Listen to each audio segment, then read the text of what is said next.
Welcome, in front of me is LENOVO IdeaPad Slim 5, and in this video I will show you how to boot this device up from USB flash drive.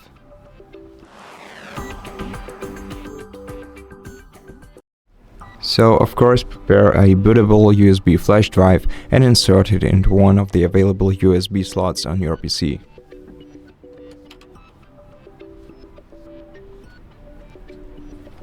Once you do that, press the power button once to turn your PC on, and then start pressing F12 button repeatedly.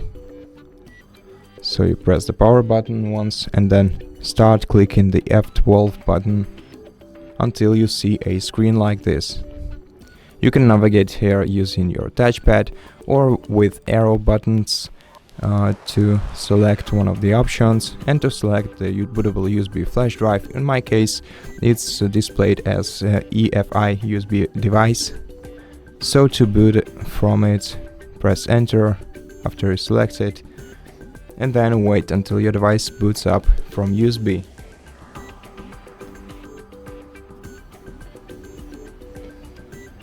And as you can see, everything went successfully for me.